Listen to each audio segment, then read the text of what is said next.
എൻ്റെ നമസ്കാരം, വിനീതമായ നമസ്കാരം. എല്ലാവരുടെയും സഹകരണം എൻ്റെ ഈ പത്രസമ്മേളനത്തിൽ തീർച്ചയായും ഇനിയും തുടർന്നുണ്ടാവണമെന്നും കൂടെ പറയുന്നു. ഞാൻ KPMSന്റെ സംസ്ഥാന വൈസ് പ്രസിഡന്റാണ്. കഴിഞ്ഞ നിയമസഭയിലും പാർലമെന്റിലും ഇപ്പോൾ ചാലവാർഡിലും മത്സരിച്ച ചാലമോഹനാണ് ഞാൻ. സാമൂഹ്യ രംഗത്ത് പ്രവർത്തിക്കുന്നു. എനിക്ക് വലിയ സങ്കടകരമായ ഒരവസ്ഥ എൻ്റെ കുടുംബത്തിനുണ്ടായി. എൻ്റെ സ്വന്തം അനുജൻ 2014 ആത്മഹത്യ ചെയ്തു. അതിന് കാരണക്കാരി ഈ വട്ടിയൂർക്കാവ് സ്ഥാനാർത്ഥി ശ്രീലേഖ റിട്ടയർഡ് IPS ആണ്. പോത്തീസിന്റെ വളവിൽ ആ പോത്തീസ് തിരികെ നടത്തിയ ഒരു തട്ടുകട ഉണ്ടായിരുന്നു, എന്റേതായിരുന്നു. ഞാൻ നടത്തിയ തട്ടുകട അവിടെ ചില ഗൂഢസംഘങ്ങൾ, അസോസിയേഷനുകൾ അവിടെ കൊണ്ട് ചവറ് വാരിയപ്പോൾ ചവറവിടെ ഇട്ട് വണ്ടിയിൽ വാരുമായിരുന്നു. ഞാനത് അവിടെ നിന്ന് നിർത്തി ഈ സെക്രട്ടേറിയറ്റിന്റെ സമീപത്ത് വന്ന് കണ്ടോൺമെന്റ് പോലീസ് സ്റ്റേഷനോട് വന്ന് തുടങ്ങിയപ്പോൾ ആ തട്ടുകട വെറുതെ തകരപ്പറമ്പ് മേൽപ്പാലം പണിയാൻ സമയത്ത് അനുജൻ അവിടെ ഇരുന്ന തട്ടുകട നടത്താൻ പറ്റാതെ എന്റെ ചോദിച്ച് ഇവിടെ വന്ന് നടത്തിയതിന്റെ അന്ന് തന്നെ 7:30 മണിയായപ്പം വഞ്ചൂർ SI ശ്രീ അശോക് കുമാർ ഒരു കാരണമോ ഒരു പരാതിയില്ലാതെ ആ മാവും സാധനങ്ങളൊക്കെ എടുത്ത് തറയൊഴുക്കുകയും മേലിൽ ഇവിടെ കണ്ടുപോരുതെന്ന് ഭീഷണിപ്പെടുത്തുകയും ചെയ്തു. എന്നിട്ട് അവിടുന്ന് പോയില്ല. അതെല്ലാം പറക്കി ദൂരെ എറിയുന്നത് വരെ അവിടെ തന്നെ നിന്നു. അപ്പൊ ഇതിന്റെ പിന്നിൽ എന്താണെന്ന് അറിയില്ല. അങ്ങനെ അനുജൻ എന്നെ കാണുകയും ഞാനത് പട്ടികജാതി പീഡന നിരോധന നിയമപ്രകാരം ശംഖുമോ ACക്ക് പരാതി കൊടുക്കുകയും ചെയ്തു. അന്ന് ജവഹർ ജനാർദ്ദനായിരുന്നു, അദ്ദേഹം റിട്ടയർഡായി. പേട്ട CIയും കണ്ടു. ആരും കാര്യമായി പ്രതികരിച്ചില്ല.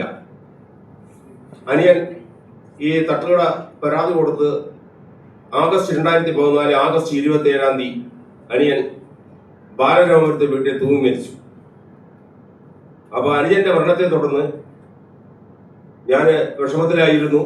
പക്ഷെ എങ്കിലും ഇതിന്റെ പിന്നിലുള്ളത് എന്താണെന്ന് അന്വേഷിച്ചപ്പോൾ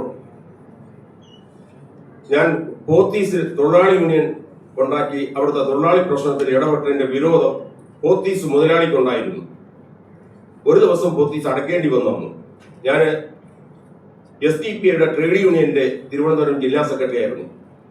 അപ്പോ കായികപരമായി എന്നെ നേരിടാൻ പറ്റാത്തത് കൊണ്ട് പോത്തീസ് മുതലാളി ഈ ചട്ടിക്കുളങ്ങര, ഞാൻ താമസിക്കുന്ന ചട്ടിക്കുളങ്ങര പോത്തീസിന്റെ താഴെയാണ്, അവിടുത്തെ കുന്നുംപുറം റെസിഡൻസ് അസോസിയേഷന്റെ ഭാരവാഹികളും കൂടെ ചേർന്ന്, ഞാനും അവരും തമ്മിൽ 2009 മുതൽ പ്രശ്നങ്ങളുണ്ട്, അവരും കൂടെ ചേർന്ന് ഇന്നത്തെ സ്ഥാനാർത്ഥി വട്ടിയൂർക്കാവ് സ്ഥാനാർത്ഥി ശ്രീമതി ശ്രീലേഖ അവരെയും കൂടെ സ്വാധീനിച്ചുകൊണ്ട് ഈ തട്ടുകട തടഞ്ഞതാണ്. അത് വ്യക്തമായി കിട്ടിയത് ഇവരെ തട്ടുകട ഇവർക്ക് അത് കൂടുതൽ ബന്ധമുണ്ടാവാൻ കാര്യം ഈ പോത്തീസിന് തൊട്ട് താഴെ ചേർന്നിരിക്കുന്ന വീട് ഇവരുടെ അമ്മയുടെ വീടാണ്, കോവിൽ വിള വീടെന്നാണ്. തൊട്ടപ്പുറവും ഇപ്പുറവും ഉണ്ട്. ഈ അസോസിയേഷൻകാരും ഇവരൊക്കെ ബന്ധുക്കളാണ്. അപ്പൊ അനിയൻ മരിക്കുന്നതിന് മുമ്പ് തന്നെ വഞ്ചൂർ സ്കൂളിൽ റെസിഡൻസ് അസോസിയേഷനുകളുടെ ഒരു മീറ്റിംഗ് ഉണ്ടായിരുന്നു.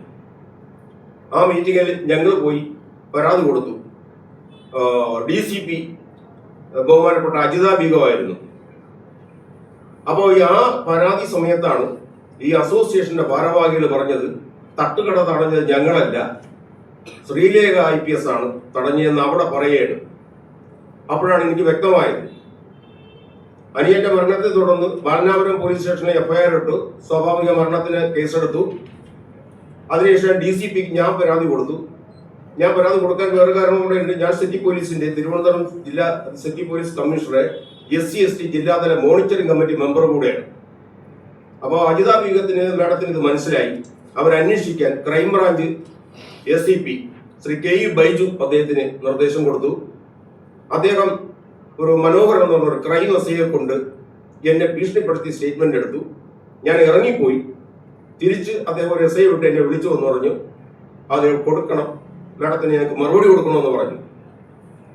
അതിന് ഇത് കഴിഞ്ഞ് ഇവരുടെ ഇത് പറഞ്ഞതുകൊണ്ടും എനിക്ക് ബോധ്യപ്പെട്ടതുകൊണ്ടും ഞാൻ ഇവരുടെ ട്രാൻസ്പോർട്ട് കമ്മീഷണർ ആയിരിക്കുമ്പോൾ ഞാൻ ട്രാൻസ്പോർട്ട് ഭവനിൽ പോവുകയാണ്.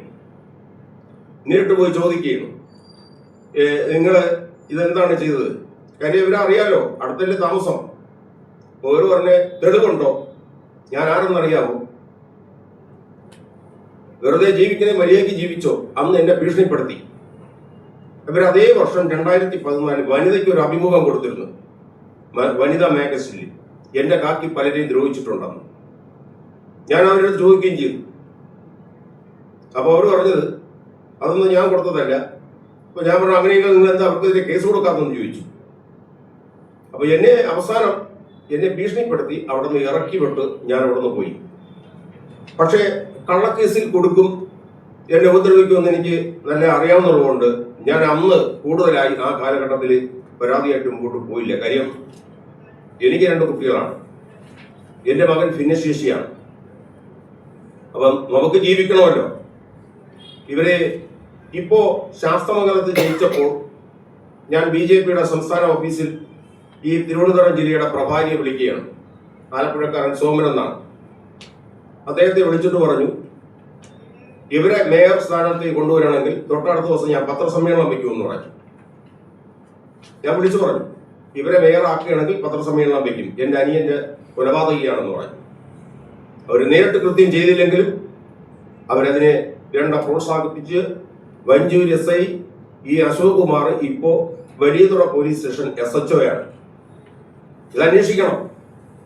ഇയാളെ നുണപരിശോധനയ്ക്ക് വിധേയമാക്കിയാൽ ഓരോ ഘട്ടത്തിലും ഇയാൾ ഓരോ ഫോൺ ചെയ്തുകൊണ്ടിരിക്കും, വിളിക്കുന്നത് ഇവരെയാണ്.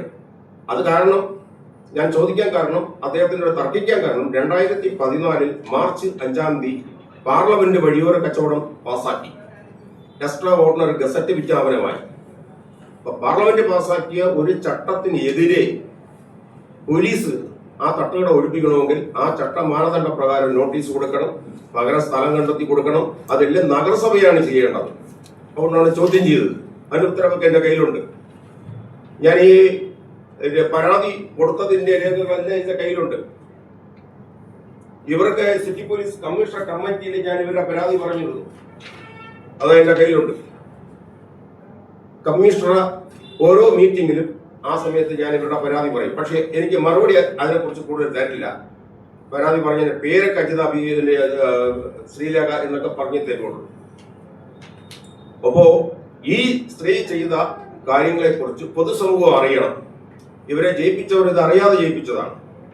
സാമൂഹ്യ സേവനത്തിന് ഇവരാണോ സാമൂഹ്യ സേവനത്തിന് ഇറങ്ങുന്നത്? ഇവരെ പൊതുസമൂഹം തിരിച്ചറിയണ്ടേ? ഇതേപോലുള്ള വ്യക്തികളെ അവരെന്ത് ഇവരുടെ ക്വാളിറ്റി കണ്ടിട്ടാണ് ഇവരെ സ്ഥാനാർത്ഥിയാക്കിയെന്ന് എനിക്കറിയില്ല. ഞാനും 9 വർഷം 3 പ്രാവശ്യം പട്ടികജാതി മോർച്ച തിരുവനന്തപുരം ജില്ലാ സെക്രട്ടറി ആയിരുന്ന ആളാണ്. എനിക്ക് BJPയോട് ഉള്ള വിരോധം, ഞാൻ BJPക്ക് എതിരെയല്ല പത്രസമ്മേളനം നടത്തുന്നത്. എന്റെ അനുജന്റെ കുടുംബത്തെ, പട്ടികജാതിക്കാരനായ എന്റെ അനുജന്റെ കുടുംബത്തെ അനാഥമാക്കിയ ഈ സ്ത്രീയെ, ഈ സ്ഥാനാർത്ഥിയെ ഈ കേരള സമൂഹം തിരിച്ചറിയണം. ഇവരിപ്പോ തെരുവ് ഡാൻസും ഒക്കെ കളിച്ച് ഇവർ മറ്റുള്ളവരെ പറ്റിക്കുകയാണ്. അപ്പൊ ഇവരുടെ ഇവരുടെ സർവീസിൽ ഇരിക്കുമ്പോൾ ഇവർ എന്തൊക്കെ ചെയ്തു എന്നുള്ളതിനാണ് എനിക്കിപ്പോ ഇവിടെ ഈ പത്രസമ്മേളനം വെക്കേണ്ടി വന്നത്. അപ്പൊ ഇത്രയും ദ്രോഹം ചെയ്തതാണ് ഇവരെ. ഞാനിതൊരു പത്രസമ്മേളനം വെറുതെ വെച്ചതല്ല, രാഷ്ട്രീയമായ ഒരു ആർക്കും പിന്താങ്ങാൻ വേണ്ടി വെച്ചതല്ല. എന്റെ മനസ്സിലെ വിഷമവും എന്റെ ദുഃഖവും, ആ കുടുംബവും അനാഥയായി. അനുജന്റെ ആദ്യത്തെ ഭാര്യ മരിച്ചുപോയി, അതിലൊരു കുട്ടിയുണ്ട്. ആ കുട്ടി സാമ്പത്തികമൊന്നും ഇല്ലാവുന്ന ഒരു പയ്യനെ സ്നേഹിച്ചു പോയി. 2 കുട്ടികളായിട്ട് കരിമടം കോളനിയിൽ തന്നെ താമസമുണ്ട്. മറ്റു 2 കുട്ടികളും അമ്മയും പാലനാപുരത്തെ വീട്ടിലാണ്. ഒരു വലിയ ബുദ്ധിമുട്ടാണ്. അപ്പൊ ആ കുടുംബത്തെ ദ്രോഹിച്ച ഒരു സ്ത്രീയാണ് റിട്ടയർഡ് IPS ശ്രീലേഖ. ഇവരെ ബാക്കി മാധ്യമങ്ങളെല്ലാം ഇവരുടെ ചെയ്തികളെ അന്വേഷിക്കുകയും ഇവർ നമ്മളോട് ചെയ്ത ദ്രോഹം, എന്റെ അനുജന്റെ കുടുംബത്തോട് ചെയ്ത ദ്രോഹം, അത് പൊതുസമൂഹം കൂടെ അറിയത്തക്ക രീതിയിൽ എല്ലാവരും ഇതിൽ സഹകരിക്കണം, അന്വേഷണം നടത്തണം, സർക്കാർ അന്വേഷിക്കട്ടെ. ഞാൻ പറഞ്ഞ ഈ SHO അശോക് കുമാർ, അയാളെ നുണപരിശോധനയ്ക്ക് വിധേയമാക്കണം. അയാൾ ഈ പരാതിയില്ല, ആരുടെ പരാതിയെ തുടർന്നാണ് താങ്കൾ അവിടെ വന്ന് തട്ടുകട തടഞ്ഞു എന്ന് ചോദിച്ചപ്പോ പരാതിയില്ല. ഒരു വിവരാവകാശം കൊടുത്ത് ഞാൻ അപ്പൊ പറയുകയാണ്, ഈ തട്ടുകട എവിടെയാണെന്ന് വിവരത്തിൽ പറഞ്ഞിട്ടില്ല. അസോസിയേഷന്റെ പരാതി ഇല്ല. പിന്നെ പറയുന്ന അതിന്റെ അടിയിൽ എഴുതിയിട്ടുണ്ട് അസോസിയേഷന്റെ പരാതി ഉണ്ടെന്ന്. ഇവിടെ വന്നവർക്ക് ഇതുമായി ബന്ധപ്പെട്ട് രേഖകളോ മറ്റു കാര്യങ്ങളോ വേണമെങ്കിൽ ഞാനതിന്റെ കോപ്പിയോ വിശദമായ കാര്യങ്ങൾ കാണിച്ചു തരാം. ഇപ്പോഴെങ്കിലും എനിക്കിത് പറഞ്ഞില്ലെങ്കിൽ എന്റെ മനസ്സിൽ കിടക്കുന്ന ഒരു വലിയ ദുഃഖമാണ്, വലിയ സങ്കടമാണ്. അതെനിക്ക് ഇപ്പോഴെങ്കിലും പറഞ്ഞേ പറ്റുള്ളൂ. അവരെ ഈ പൊയ്മുഖം വെച്ചുകൊണ്ട് പൊതുസമൂഹത്തെ സേവിക്കാൻ ഇറങ്ങിയിരിക്കുന്ന ഒരു സ്ഥാനാർത്ഥി ആയതുകൊണ്ടാണ് ഞാൻ ഈ പത്രസമ്മേളനം വയ്ക്കുന്നത് എന്ന് പറഞ്ഞുകൊണ്ട് ഞാൻ നിർത്തുന്നു.